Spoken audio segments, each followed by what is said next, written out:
Assalamualaikum warahmatullahi wabarakatuh. Untuk pertemuan ke-6, selanjutnya akan kita bahas mengenai teori perilaku konsumen.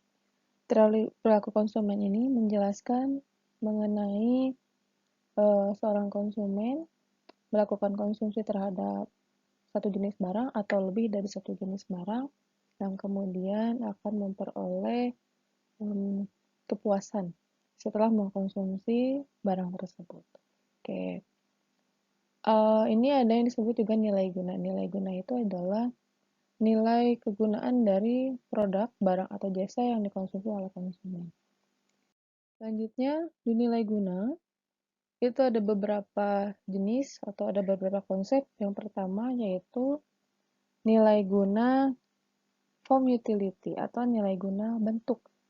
Maksudnya nilai guna bentuk ini, barang tersebut jika berubah bentuk dari bentuk yang semula, maka nilai gunanya lebih tinggi. Kayak misalnya ini adalah eceng gondok. Oke. Eceng gondok ini jika berubah, awal bentuknya adalah seperti ini ya, tanaman eceng gondok. Jadi kegunaan untuk eceng gondok ini biasanya paling untuk ekosistem, untuk hidup ikan ya di dalam air ini adalah kan di bawah-bawah eceng gondok ini untuk hidup ikan atau untuk berkembang biak di sini. Nah ini nilainya tidak terlalu tinggi atau mungkin kalau misalnya ini sudah kering nanti akan menjadi sampah ya. Nah, jika dirubah menjadi seperti ini, menjadi kerajinan tangan, ini sudah dibuat menjadi tas, maka nilai gunanya akan lebih tinggi dan bahkan nilai jualnya akan lebih tinggi dibanding dengan bentuk yang semula. Oke, yang selanjutnya yaitu tanah liat. Nah, ini adalah bentuk dasar dari tanah liat, bentuk semulanya. Ketika nanti dirubah menjadi genteng, nah ini nilai gunanya lebih tinggi dibanding bentuk yang semula ya, bentuk semula dari tanah liat tersebut. Atau dirubah menjadi nih teko ya. Ini atau ini bisa memang digunakan atau mungkin hanya sekedar jadi pajangan saja hanya karena ini kan nilai seninya tinggi ya. Oke, selain itu selain nilai guna bentuk ada nilai guna tempat. Nah, nilai guna tempat ini adalah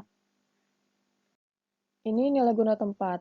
Nilai guna tempat itu jika barangnya berpindah tempat dari tempat yang satu berpindah ke tempat yang lain, maka nilai gunanya lebih tinggi. Misalnya ini, pasir ya.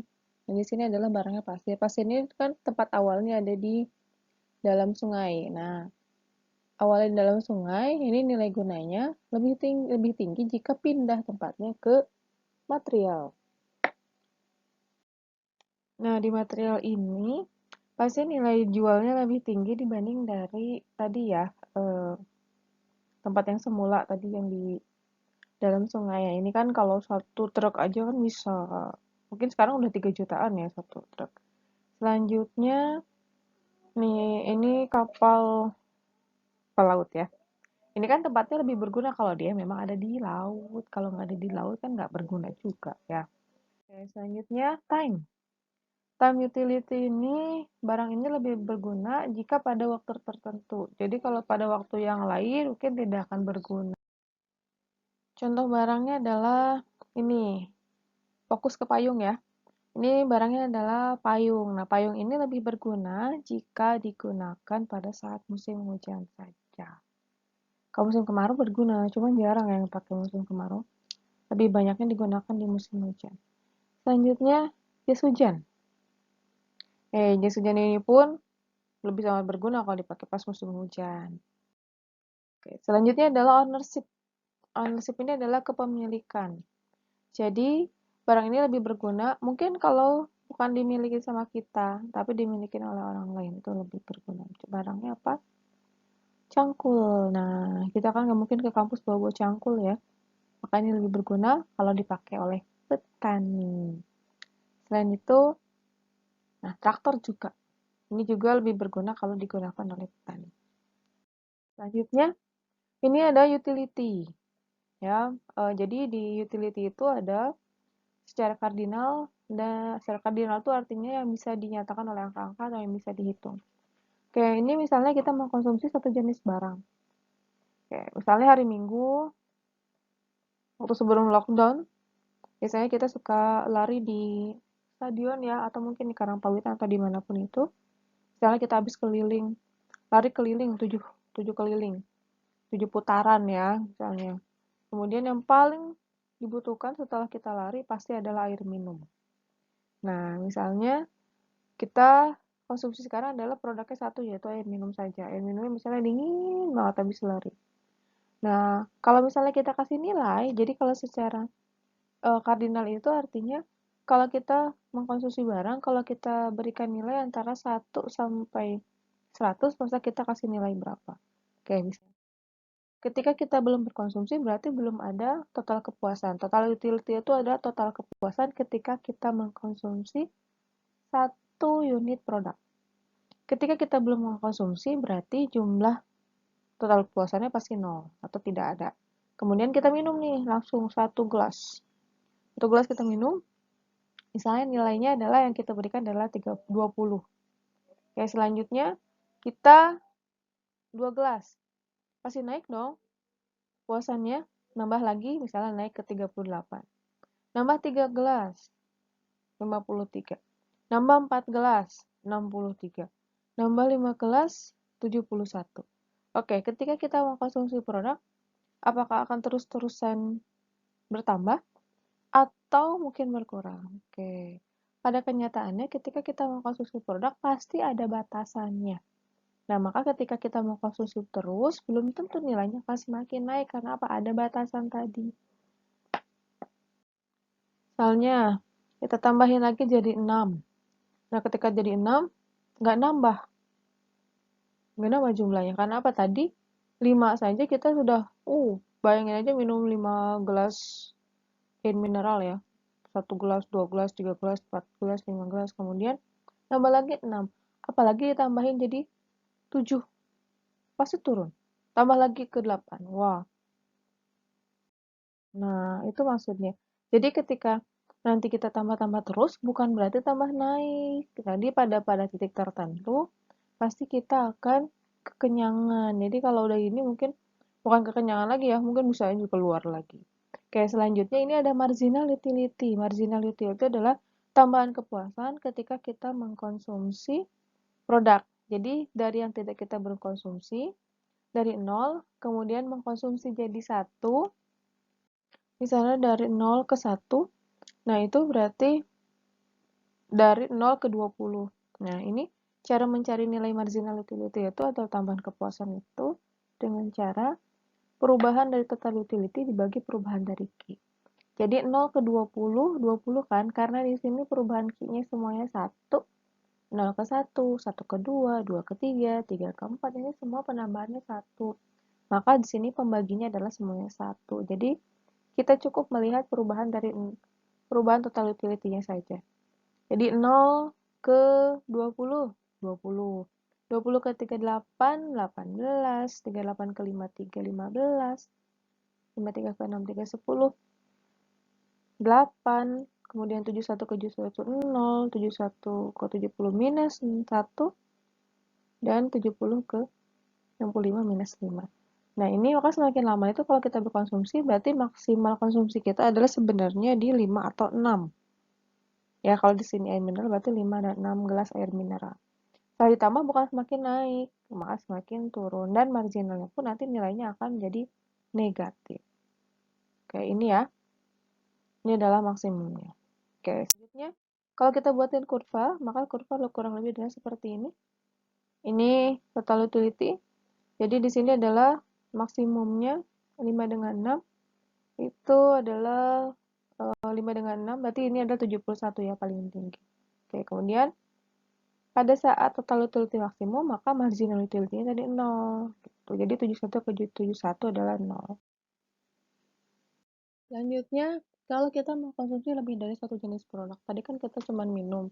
Nah, misalnya gimana kalau sekarang kita mengkonsumsi 2, misalnya bukan cuma minum, tapi dengan makan.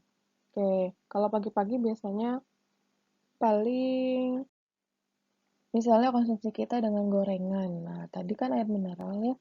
Kemudian pasangannya misalnya dengan bala-bala atau bakwan ya. Nah, di sini berarti ada dua jenis produk yang kita konsumsi. Nah, kalau lebih dari satu jenis produk atau satu jenis barang, maka kepuasannya itu dilihat dari tambahan kepuasan A sama dengan tambahan kepuasan B sama dengan Z. Oke, kita lihat contohnya. Misalnya nih, nah ini yang MOA tadi adalah air mineral, MUB-nya yaitu bala-bala.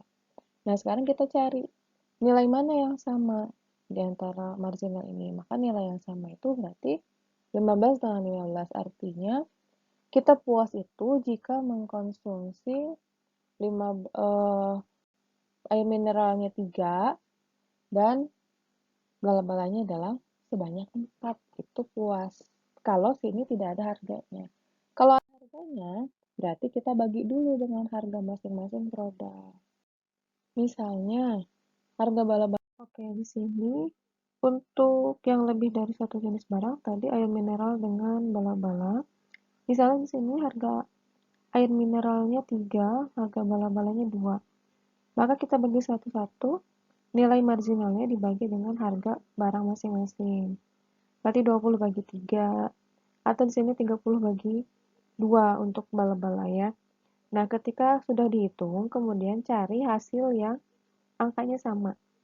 Nah, sini yang angkanya sama yaitu 6. Nah, jika mengkonsumsi lebih dari satu jenis barang dengan harga yang berbeda, maka di sini adalah yang paling yang bisa kita konsumsi adalah bala-balanya 5, harganya air mineralnya adalah 2. Kenapa? Karena harga air mineralnya lebih mahal dibanding dengan harga bala-bala. Kalau kondisinya terbalik, harga air mineralnya lebih mahal dibanding dengan harga air mineralnya lebih murah dibanding dengan harga makanannya, bisa jadi konsumsi air mineralnya lebih banyak dibanding dengan yang bala-balanya misalnya. Ini ada yang disebut dengan kurva kepuasan sama. Ini ada karakteristiknya. Oke, sekarang kita lihat kurvanya. Kurvanya adalah seperti ini. Bentuknya seperti bulan sabit. Di sini karakteristiknya, lihat, yang pertama adalah cembung terhadap titik nol. Ini bentuknya adalah cembung terhadap titik nol. Kemudian, antara satu inference dengan inference lain, kalau ada lebih dari satu I, ini adalah I1, berarti kurva inference yang pertama ya, karena di sini pakai yang satu dulu. Ini tidak akan saling berpotongan. Kemudian semakin tinggi menjauhi titik nol, maka kepuasannya semakin tinggi atau semakin besar. Daerah yang bergerak dari kiri atas ke kanan bawah, kemudian daerah yang relevan untuk berkonsumsi adalah daerah berkecondongan negatif. Misalnya, ya, ini adalah kurva kepuasan sama itu kurva yang menunjukkan kombinasi antara barang X dan barang Y yang dikonsumsi, kombinasi ya, yang memberikan kepuasan yang sama. Kayak misalnya, tadi X-nya itu adalah air mineral, Y-nya itu bala-bala. Kalau kita mengkonsumsi 15 bala-bala dengan 2 gelas air mineral, sama puasnya ketika kita mengkonsumsi 5 air mineral dengan 5 bala-bala atau 3 bala-bala dengan 9 air mineral. Nah, ini adalah pilihan kan. Jadi kalau kan ada orang yang senang banyak minum tapi makannya sedikit. Ada yang senang makannya banyak tapi minumnya biasa aja. Ada yang balance, minum sama makannya sama-sama banyak gitu. Nah, ini memberikan kepuasan yang sama gitu. Jadi, dan di sini misalnya yang ketiga, yang kelima, maaf. Yang kelima adalah kecondongan negatif. Kenapa yang negatif? Kalau yang negatif berarti kalau kita mau menambah bala-bala dari 3 ke 5, maka kita harus mengurangi minum kita dari 5 ke 2.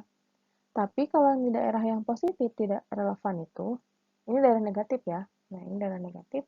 Yang positif itu yang mengarah ke sebelah kanan, kalau negatif mengarah ke sebelah kiri. Nah, yang ini positif kenapa tidak boleh? Karena kalau kita mau nambah bala-balanya ke 20, kita juga harus nambah minumannya ke 3. Berarti jadi berlebih dong. Jadi kan pilihan, kalau kita mau diet, misalnya lagi diet kan banyakin minum, makannya sedikit, tapi mau menggemukkan badan, makannya banyak, minumnya biasa aja. Itu kan pilihan konsumen ya, seperti itu. Oke, selanjutnya ada kurva puas-puasan sama. Nah, kalau tadi yang lebih dari satu kurva, ini ada I1, I2, I3, maka tidak akan saling berpotongan. Ini namanya interference map. Selanjutnya, nah tadi kan kita berkonsumsi, bola-bolanya mau berapa, minumnya mau berapa, itu tidak ada batasan. Nah, sekarang yang membatasi konsumsi kita yaitu karena adanya budget. Kita punya uang atau tidak untuk membeli produk yang kita inginkan. Oke, sekarang kita ganti ya contohnya. Misalnya contohnya adalah pakaian, baju nih, kemeja. Kemudian dengan celana jeans. Misalnya harga pakaiannya adalah harga kemejanya 50, harga celana jeansnya 100 misalnya. Oke, maka ini berarti kalau kita punya uangnya 5.000, ini misalnya budget kita ada 5.000. Nah, dengan uang 5.000, dengan budget 5.000 berarti kan berarti kan kita dibatasi bahwa uang kita adalah 5.000, maka kita kebeli berapa kemeja dan kebeli berapa celana jeans gitu. Oke, selanjutnya, nah ini kita buat kurva, kita buat asumsi. Berarti Y-nya itu tadi adalah celana jeans, X-nya itu adalah kemeja. Oke, asumsikan kalau kita membeli semuanya untuk beli celana jeans, berarti tadi harga celana jeans 100 ya. Berarti 5.000 ini kita belanjakan semua untuk celana jeans, berarti kita kebeli tinggal dibagi 5.000 dibagi 100, maka 50 celana jeans yang akan kita bisa beli. Nah, berarti kalau beli celana 50, kita nggak beli baju, karena semuanya dibeli untuk celana jeans. Atau sebaliknya, kita beli semuanya untuk kemeja, ya, 5.000 berarti dibagi 50, maka akan ke beli 100. Berarti kita nggak beli celana. Ini asumsi ya, untuk menentukan garis kurvanya. Kemudian kita tarik garisnya. Nah kemudian yang di bawahnya ini berarti kombinasinya. Kalau misalnya kita mau beli kemejanya 25, berarti celana jeansnya berapa? Itu tinggal diutak-atik aja angkanya, gampang kok. Oke, selanjutnya cara menghitungnya gimana? Kalau pakai rumus, ada rumusnya nih. BZ line dari Y sama dengan M per PY min PX per PY dikali X. Oke, tinggal dimasukkan saja angkanya. Jadi seperti ini. 5.000, M-nya 5.000 dibagi 100, kemudian 50 dibagi 100 kali X. Nanti tinggal dibagi, 5.000 dibagi 100 berarti 50, ya. Kemudian 50 dibagi 100, 0,5 X. Maka persamaannya adalah, atau fungsinya yaitu Y sama dengan 500 min 0,X. Nah, ini tinggal dimasukkan. Jadi kalau misalnya kita mau beli celana jeansnya misalnya 50, berarti X-nya ini tinggal diisi 50, jadi 0,5 dikali 50, berarti 25, maka Y-nya itu kita beli 25, gitu, ya. Selanjutnya, kalau ada perubahan, misalnya harga kemejanya naik jadi 100, tadinya kan harga kemeja 50, kemudian harga kemejanya naik jadi 100, maka akan berubah dong, nggak akan 50 dengan 100 lagi, makanya jadi 50 dengan 50. Nah, seperti ini. Ya, ini akan berubah seperti ini. Oke, selanjutnya maka yang terjadi adalah bergerak dari 100 ke 50. Kalau yang berubahnya adalah harga, maka terjadi pergerakan. Kalau yang berubahnya pendapatan, yang terjadi pergeseran. Oke, kita lihat sekarang kalau yang bergeser. Oke, ini M dari 5.000 ke 6.000. Berarti harganya yang sama ya, harga yang awal. Berarti 6.000 dibagi 50 dan 6.000 dibagi 100. Jadi 6.000 dibagi 50 jadi 120, 6.000 dibagi 100 jadi 60. Jadi garisnya akan seperti ini. Maka kurvanya akan bergeser ke kanan atas ya. Dari yang pertama yang Y sama dengan 50 min 0,5X ke Y sama dengan 60 min 0,5X. Oke, seperti itu. Nah, ini yang barunya berarti Nah, untuk menentukan nilai ini adalah ini yang baru. Kalau tadi kan 5.000, sekarang dikali jadi 6.000. Oke, di sini kita gabung antara inference curve dengan budget line. Nah, di sini ada titik A, B, C, D, E, dan F. Nah, terdiri dari inference 1, 2, 3, 4, 5. Oke, ini menunjukkan bahwa tingkat keseimbangan konsumen atau namanya consumer equilibrium. Jadi ini pilihan. Budgetnya ini garis budget lainnya ini tadi 5.000 ya. Ini masih sama 5.000. Oke, kemudian eh, misalnya kita berkonsumsi di titik A dengan E. Nah, untuk A dan E berarti mau di A mau di E itu kepuasannya sama. Kenapa? Uang yang dikeluarkannya 5.000 dan jumlah kepuasannya juga sama karena dalam satu garis kurva interference yang sama. Nah, kemudian B dengan D juga sama, kepuasannya sama karena uangnya 5.000 dan berkonsumsinya pun pada kurva I2, berarti kurva interference yang sama. Nah, tetapi kalau di A dengan B itu yang lebih puas adalah yang B. Kenapa? Karena sesuai dengan karakteristik kurva interference, maka semakin jauh menjadi titik nol, maka kepuasannya semakin tinggi. Maka di sini A dengan B lebih puas adalah kita mengkonsumsi di B. Begitu pula dengan E dengan D, itu kita lebih puas di D. Nah, bagaimana untuk yang C? Nah, yang C itu ada di interference ketiga. Artinya antara A, B, C, D, dan E, maka lebih puas di C. Nah, sekarang bagaimana dengan F? F itu interference paling tinggi, tapi kita menginginkan konsumsi di F, sedangkan uang kita hanya ada di 5.000. Maka nggak mungkin jadi puas ya. Maka kita lebih baik mengkonsumsinya adalah di C. F itu paling tinggi, tapi uangnya tidak ada. Nah, artinya nggak kebeli kan. Kalau nggak kebeli kan nggak mungkin kita memperoleh kepuasan. Maka antara A, B, C, D, E, dan F itu konsumsi yang paling tinggi atau kepuasan paling tinggi itu diperoleh pada titik C. Oke. Nah, selanjutnya ini adalah latihan-latihan soal yang di sini. Kemudian di sini juga. Nah, latihan soal ini juga dikerjakan, silakan untuk latihan soal di rumah saja. Oke, terima kasih. Demikian penjelasan mengenai teori perilaku konsumen. Semoga bermanfaat. Terima kasih. Assalamualaikum.